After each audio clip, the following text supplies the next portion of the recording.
Hello there, one and all, and welcome along to the Euro Fantasy League podcast. This is your monthly update on all the goings-on in the Premier League, La Liga and Serie A. I'll get my words out correctly in a minute. I'm Jamie McLean, and I'm joined in the studio as always by Dave Fennick. Hello there, Dave. Afternoon, Jamie. And how are you doing, sir? Tickety-boo. Marvellous news. So yeah, Dave, we've had no domestic football this past weekend, have we? So that kind of makes the Euro Fantasy League podcast a little bit of a difficult job, you would think. Yep. But not in this case. We've had the international break. So we've got some international teams have been in action, haven't they? And I think they've still got games this week as well, you know, qualifiers and things ongoing. like that. Yeah, well, we're going to be having a look at England, Italy and Spain, the national teams. And we're going to have a look at the domestic leagues as well, because that's what the game's all about, of course.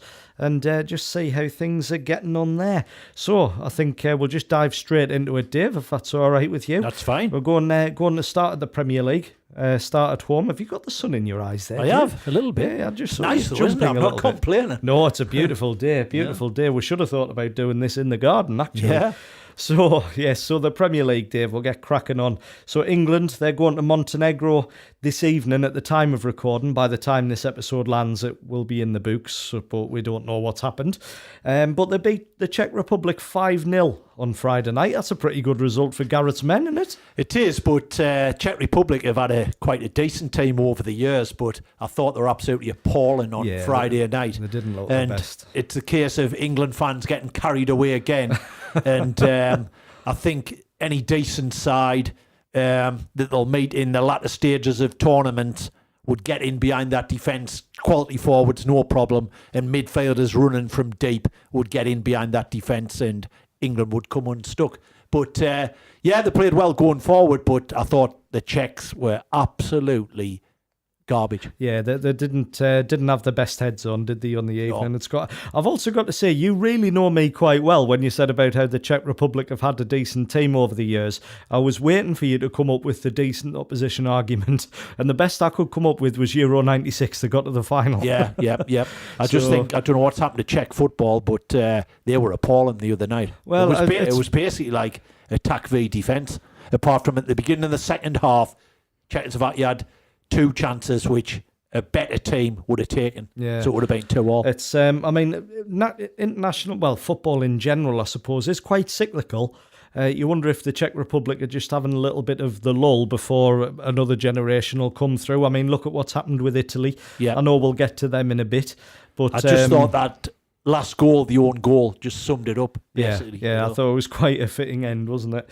But the highlight of the game, you've got to say Raheem Sterling, regardless of the quality of opposition. He's putting in some performances from England that he's done for his club for a while now, but definitely putting some great performances in. I thought it was a really good performance. Now, I know I've said on this show in the past that I felt he had the potential to be one of the best in the world if he could just get a little bit better at that final decision making, that final pass. So, that if he could just get that right, he'd be a far better player. He's shown signs of having worked on that sort of thing, though, hasn't he? He's picking off the goals. You wonder with him, creating assists. Is it the system that hasn't suited him at England over the years, which now it's a system that maybe suits him because there's no doubt in his ability, and he's produced it for Man City for seasons. Yeah, well, no, he absolutely has. A little bit ironic that Man City are going for the title run-in against Liverpool, Sterling's former club. Do you think Liverpool could have done with him in the ranks, or do you think they're doing quite all right without him? Well, they sold him, didn't they? Got the money they wanted for him, and he wanted to go, so it's history, that one now, isn't it? Yeah, a deal that just sort of fit everybody. So how important do you think Gareth Southgate's youth policy is going to prove, specifically for the Premier League in future? Do you think big teams are going to start giving their young players game time earlier in the hope that they can get into the... I mean, we've got some young players coming into the England setup again. In a word, no. Because the likes of the lad at Chelsea... Hudson-Odoi. Yeah, he actually made his England debut before he's made a start for Chelsea. Yeah. And Jordan Sancho, he's had to go abroad, hasn't he? I was going to mention Jadon Sancho. Is this going to be the other side of the coin? Are the big teams going to just start exporting? Do you think Gareth Southgate's sort of abilities, if you like, at picking the young players is just going to help the English players make a name for themselves abroad? Yeah, it could happen because... just because he's bringing them on through England, the club manager's not going to pick them if he's got a vast array of talent already at his disposal. And if their main thing is winning trophies and that, you might get a lot of these kids going abroad, But that's a fair point. Yeah. Jordan Sancho got his chance, really, and there was a few. Did you read them comments from Gareth Southgate about Jesse Lingard? Please fill us in. Yeah, I did, but yes, please. Jesse Lingard, basically, you would have thought he'd have been ahead of Sancho, but Jesse Lingard declared himself unavailable and then played for Manchester United. Yeah. So injury, it's that sort of thing we have seen before, though, haven't we? That sort of I'm not available, but. You would think Lingard would be even one of the first names so on Sancho's the England probably team stole sheet. the march on Lingard now. Jadon Sancho, he's doing a good job at over in the Bundesliga, though, and certainly doing himself no harm at all. So, that's fair enough. Now, in the Premier League itself, moving away from the national team a little bit, we've had a little bit of movement, obviously. It has been a month since we've been here. Newcastle have sort of been improving. They've had a couple of good results in the last month. Yeah, they did.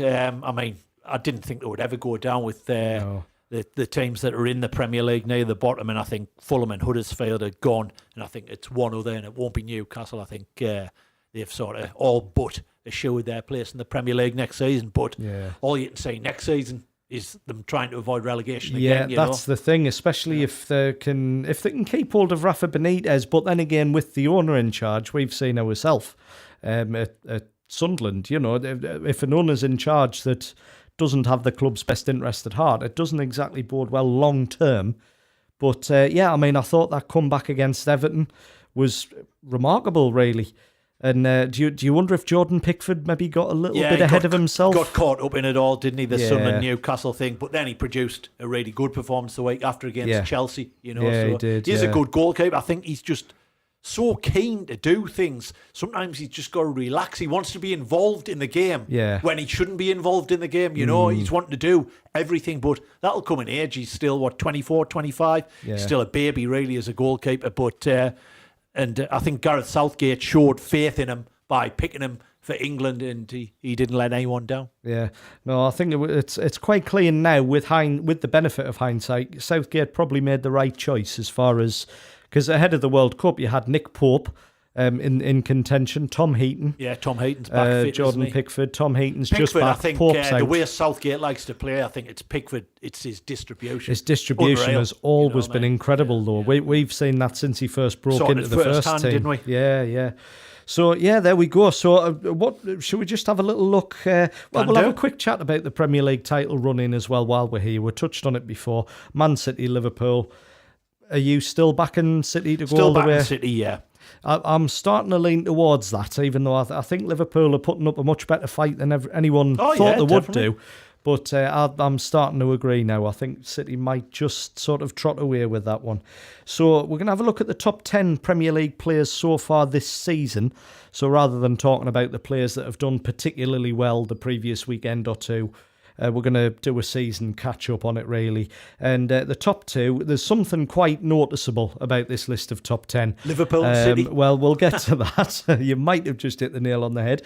Mo Salah and Alisson are the top two, 118 and 110 points, respectively. Great totals. Raheem Sterling at City, 102. Then in fourth place, Sadio Mane, Liverpool, 101. Eden Hazard at Chelsea, 96. Turns out that's a bit of a blip, though, because then you've got Virgil van Dijk at Liverpool on 94. Andrew Robertson at Liverpool also on 94. Edison at Man City on 88. And Firmino at Liverpool on 88. So they're really dominating, aren't they? And it's reflected pretty clearly in the league table as well as on the fantasy charts, So there we go. That's sort of a roundup of the Premier League so far. And where do you want to go next? Do you want to go Serie A or La Liga? We'll go Serie A and end off in Spain, eh? Right, okay. It's always a nice place to end off in Spain. So Serie A, Italy, talking about the national team. They beat Finland 2-0 on Saturday night. The next qualifier is at home to Liechtenstein on Tuesday evening. Now, do you think Italy should get to Euro 2020, shouldn't they? I mean, should do. You know. I mean, it was a bit of a surprise when they didn't get to the World Cup. I like to see Italy at major tournaments as well. Yeah, I think they're a very likeable team generally, aren't they, Italy? And I remember the first World Cup I really watched in like real detail as someone who was interested in football was probably USA 94, because I was 10 by then. Yep. And I remember watching that World Cup final and Roberto Baggio missing that penalty. Could have cried They've had for some him. quality players over the years. Yeah, they really, really have. And I mean, speaking of quality players, looking at La Liga, Serie A itself, Alessandro Del Piero, bit of a legend among the international game as well as the domestics. He's backed Juventus, his former club, to win the Champions League sooner or later with Cristiano Ronaldo in the team. Yep, I mean, I said Juve a few weeks ago, months ago, and then when they lost Atletico Madrid 2-0 in the first leg, thought, but came back, didn't they, and won in the second leg even, and they're through, and it'll take a good time to beat them. Yeah, I mean, it's quite an endorsement from someone like Del Piero. You know, I mean, that is what Ronaldo was signed for. We've said that before. Yeah. There's no... They win the Italian league anyway without him, but they want to win the Champions League. That was definitely to spearhead the Champions League. Juve have also been linked with a move that would bring another of Ronaldo's ex-teammates to the club as well, Rafael Varane, according to L'Equipe. So, I mean, that shoring up the defence with a player like Varane, that's got to be a sensible move, hasn't it, if you can afford it? Yeah, definitely. It can only add to... them dominating in Italy and maybe dominating throughout Europe. Yeah, no, I think that's certainly going to be the aim. Now, Zinedine Zidane, himself a former Juventus man, he's back at Real. We'll talk about that in a minute. His arrival there could make the move for Varane a little bit difficult, though, blocking his former employers. He might fancy him, mightn't he? Yeah, I think he could be wanting to have him involved at the Bernabeu, you would think. Now, Italy under-21 coach Gigi Di Biagio insists the influx of young talent like Moise Kean and Nicolo Barella came from the project that was started about 8 years ago. Now, as we've just alluded to before, the Italian team's been through some struggles in recent years, but it's a new generation coming through. Still 18 months away from the European-wide Euro 2020. Do you think Italy's going to get themselves back on track and prove a force at the tournament? I'd like to think so, but you've got to get the balance right, don't you? You've got to have a mixture of youth and experience, and get the right blend in together. But yeah, it'd be good to see, and I'd love Italy to be at the next major tournament. Yeah, I think so. It just felt totally weird at the last World Cup not having them there. So Napoli president Aurelio De Laurentiis, who incidentally is the nephew of film producer Dino De Laurentiis, who produced Dune. Yeah, Dune's one of my favourite films. So yeah, he suggested starting the Serie A season in a major European city other than in Italy, because most of the Italian fans are still at the beach.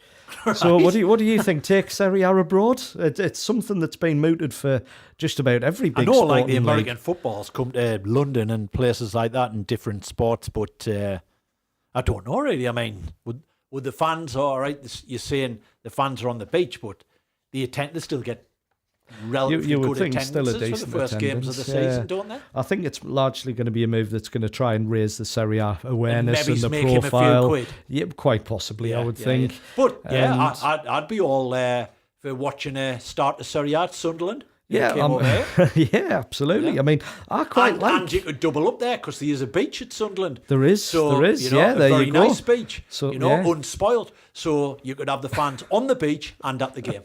Well, there you go. Yeah. Bonus 2 for 1. Yeah, I'll have a word with them. I quite like the idea of having, like, for every league to have just a round of games in another nation. But the problem is, how are you going to work it? Which team are going to lose a home game for that? Yeah, or is it going to be an extra logistical nightmare? I would say. Yeah, exactly. It's almost wonder if it would be worth doing like a tour for the pre-season. Oh, I know they already do that, but like a much bigger sort of. Here's a few Premier League teams playing around Italy. Here's a few Serie A teams playing in England. I know and then there'd be crowd violence all over and it would get banned.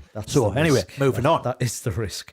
So, Napoli President De Laurentiis, that conversation occurred after a meeting with the Chinese authorities. So obviously they're wanting to get the games over in China. Yeah, we'll have a bet on that one and a bet on this one. He did make it clear that's not going to happen. Right. So, yeah, I think why not? It's not a bad idea. So should we have a little look at the top 10 Serie A players so far? I know you enjoy the pronunciations on these ones. So we're going to start with Fabio Cagliarella at Sampdoria, 95 points, which... decent total, I would say. That's pretty good because he's battered Cristiano Ronaldo into second. Ronaldo of Juventus on 88. Dries Mertens, my boy at Napoli, 77. Duvan Zapata at Atalanta on 76. Then you've got Inter Milan's Samir Handanovic on 73. Christoph Piatek at Milan, 71. Armando Izzo of Torino, 63. Giorgio Chiellini at Juventus, 62. Arkadiusz Milik at Napoli, 60. And Wojciech Szczesny at Juventus on 59. Beautifully pronounced, Thank all of you them, mate. very much, yeah. My mate isn't anywhere near the top then. Which mate of this is Dybala. yours? Dybala is not. Yeah. He's not. He's having quite a disappointing. As far as fantasy points at least go, he's having quite a disappointing season. Yeah. But then again, my other boy Immobile isn't in the top 10 either. So there we go. But I've got Dries Interesting, Mertens. Sampdoria players at the top. Yes, yeah, definitely. I mean, Cagliarella, he's been, when we've been doing episodes earlier this season, he's never been far away from like the mention of the best player of the fortnight or the month, obviously, when we made that change. It doesn't surprise me at all, but I think it's quite impressive him keeping Ronaldo from the top. So, yeah, fair play to Cagliarella.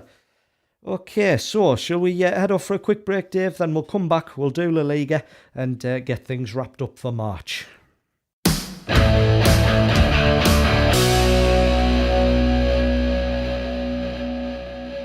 And welcome back to the Euro Fantasy League podcast. Dave's still got the sun in his eyes, so I think you're wanting to get this wrapped up so you can get out the way of the blinding sunshine. Spain beat Norway 2-1 on Saturday. They go to Malta for their next game on Tuesday evening. So goals from Rodrigo, assisted by Jordi Alba, and a penalty. Sergio Ramos scored Spain's goals, but Joshua King getting a penalty as well that originally brought the scores level. Makes a change for Sergio Ramos not getting sent off, doesn't it? I know, doesn't it? Getting a goal, doing something for the good of the game, yeah. So that's Spain. They're looking on course as well. I know it's the thing is, covering these three nations, you would always expect them to qualify, wouldn't you? So sort of saying, well, you they're would, looking but Italy good for didn't it. qualify for the last one. Yeah, it's true, but that's a sort of surprise that reveals itself as it goes on. You would always expect them at this early stage to be getting there, wouldn't you? So Lionel Messi, looking at Barcelona now, believed to have pleaded with Atletico Madrid striker Antoine Griezmann to join Barcelona, but Griezmann said no, he doesn't want to. He wants to wait, apparently, for Paris Saint-Germain Wants to stay in France. to make a move. Well, he wants to go back to France. Yeah, he wants to go back to his native France. Obviously, he's a player. He's been linked with Manchester United for seemingly every transfer window for the last few How years. old's he now, hasn't Griezmann? Griezmann's 28, Dave. So he's spent a good chunk of his career at You would think Atletico. if he's moving anywhere this next window or whatever, it's going to be his last move, wouldn't it? Get a 3-year contract, take him might up to think- 31 or something. Oh, I don't know, you see. I think he could have a couple of big moves. I think he could look at something like... I mean, he obviously doesn't want to, but I think realistically, he could get a move to, say, Barcelona or Manchester United, and then maybe he's go off to PSG when he's 31, get the last few years spent there. I don't think there's a problem with that. But yeah, the move to Man United's never materialised, and it looks now like it's not going to, if reports are to be believed anyway. When he eventually does call time on his career at Atletico, it looks like he's going to be going back to France. So best of luck to him, whether that happens now, or it does look as though he is on the move though. So we shall see. If he wants to move and PSG don't come in for him, who knows? So people calling time on the La Liga careers, though, it doesn't always stay that way for too long, Dave, does it? Zinedine Zidane. Yep. Left Back in Real Real Madrid. Madrid. Yep, left them back in May after 3 consecutive Champions League trophies. Took them to undisputed supremacy in Europe. Called time on his career at the Bernabeu. He left, and now, 10 months later, and 2 permanent managers, he's gone back. Yep. And isn't it weird how just 10 months have passed and he's gone from having pretty much the best team in Europe, he's got a big rebuilding job on his hands. Yes, it's going to take time, isn't it? They lost Ronaldo, and but probably the right man for the job. He already knows the club inside out, you know. Yeah, spent a lot of his playing career there as well. It's, Julian Lopetegui, the former Spain manager, sacrificed his international management career with Spain for the Real job effectively. Didn't last long. Santiago Solari took over and he didn't last long either. So Zidane back, big rebuilding job. No Champions League to focus on this year for the first time, and it's literally been 4 years since we could say that this early or say it at all. So he's got time, hasn't he, to focus, try and get salvage what they can of the league season and have a look at next season for the Champions League again. Now, speaking of the Champions League, Jose Mourinho, the man who we all thought, the man who we all thought might be going back to Real until Zidane was suddenly reappointed. He believes Barcelona will take on Juventus in the final. Right. So that's quite a prediction. Can he predict the draws? Well, that's how he knows this is anyone's guess, isn't it? But they could meet earlier than that. But Mourinho, he's backed Barcelona. You wonder if that's a little bit of pettiness. Maybe. What, pettiness? Mourinho? Just to wind Real Madrid up for overlooking seen him him. Petty before? No, he's a proper, thorough professional, Jose Mourinho. I still like Mourinho, but yeah. I can see that being a bit tongue-in-cheek when he said that.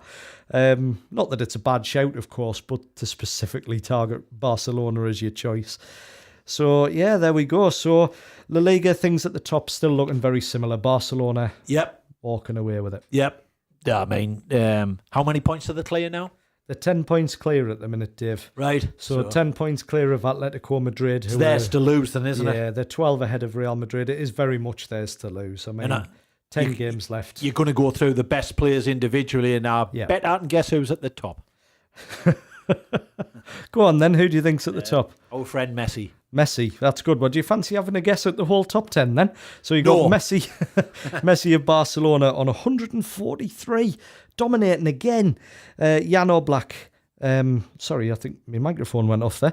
Jan Oblak at Atletico Madrid, 92. Luis Suarez, Barcelona on 83. Wissam Ben Yedder and Sarabia, both of Sevilla, 78 and 62 respectively. Gerard Piqué at Barcelona, he's one of my favourite defenders, Piqué is. The next one's my favourite defender. Right, well there you go. So Piqué is on 61. Diego Godin at Atletico Madrid on 60. You're a fan of Godin's? Yep. No nonsense, old school. Yeah, Shifts, definitely. bark. Then we've got Karim Benzema at Real Madrid on 59. Mark ter Stegen, Barcelona goalkeeper, 57. And Christian Stuani of Girona on 57. I know we mention it every time he crops up on this podcast. Lovely to get a mention for Stuani on there. Yep. Done well, hasn't he? He has. So there we go. That's La Liga covered, as well as the Premier League and Serie A. So thank you very much for listening. Do remember to play the game. Eurofantasyleague.com and the sister sites as well. Fantasy-Premier.com, Serie A-Fantasy.com and Liga-Fantasy.com. And do remember to find us on iTunes, Apple Podcasts, Acast, Google Play, Stitcher, TuneIn. We're on all those places. Hit the subscribe button, totally free of charge, and leave a rating and review as well. That really, really does help. We're on Twitter. We're at EuroFantasyPod. I'm on there at JamClean1984. Dave's on there at Davey Fennick as well.